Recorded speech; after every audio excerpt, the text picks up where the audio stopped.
In this tutorial, we'll learn how to configure Easypost and the Easypost plugin within Infigo ready to manually place a shipment order. Use cases for placing manual shipment orders might include, let's say, for example, a small business that ships items of varying sizes and shapes. They can use a manual label purchase system. A dispatcher will be boxing the orders, order by order, in a different size box that fits what specifically was ordered.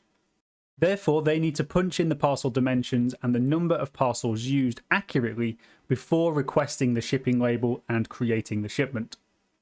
This system is more accurate but requires human intervention to ensure that the correct information is entered. The manual system is particularly useful for complex packages that need a human eye to be passed over it and to configure the contents of each parcel accurately.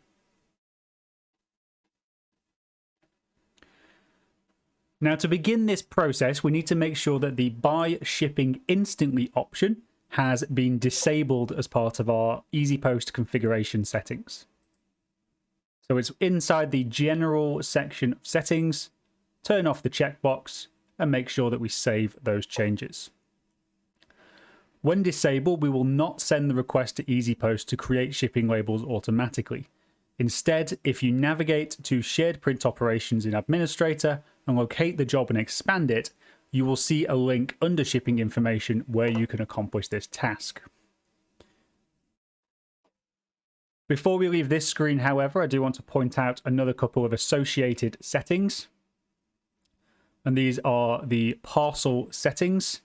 Now, there's another tutorial video which goes through these in a little bit more detail.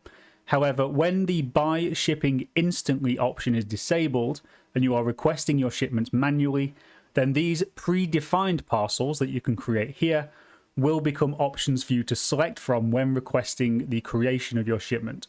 And what this essentially does is saves you from writing out each of the dimensions manually every time you want the parcel.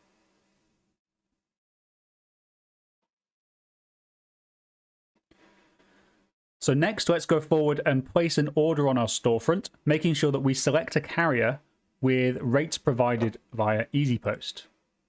So I've just got one here where I've put an item into my basket and we'll quickly go through the checkout process. With this order placed, we'll go ahead and view it within Infigo's Shared Print Operations.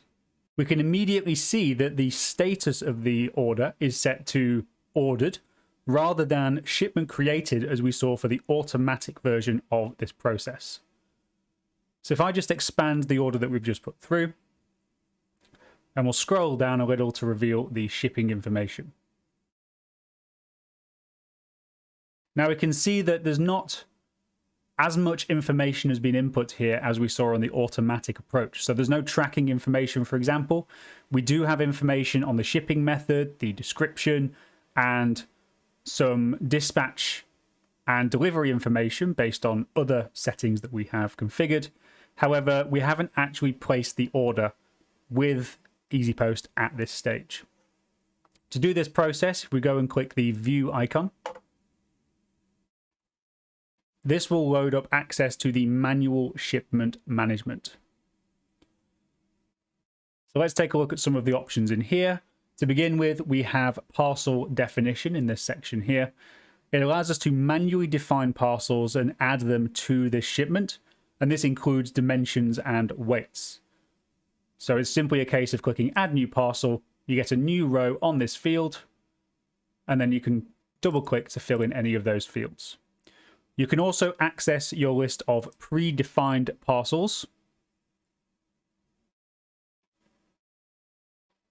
which have not been very creatively named in this particular setup, and that saves you from entering those details every time.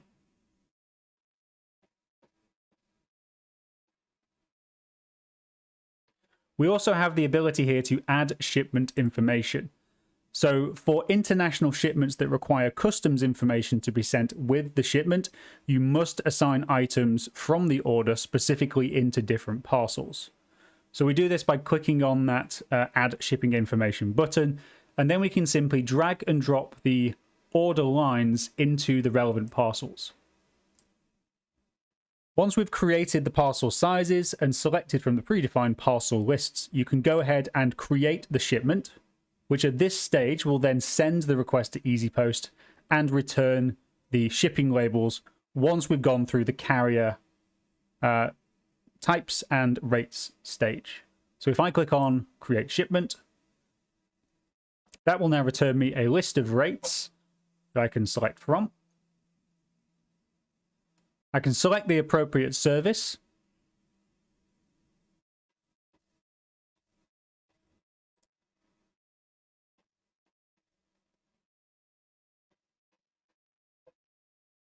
And then the order is placed within Easypost.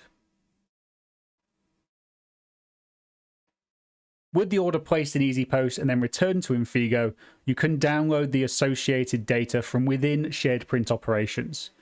So the same as we saw with the automatic approach now, we can get the label information, tracking URLs, and various other useful bits of data.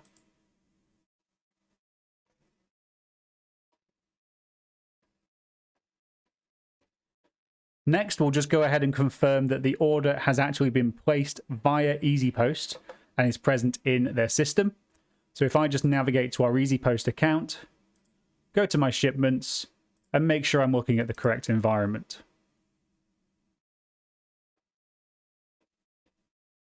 What we'll find in there is the order that we just put through with the correct costs.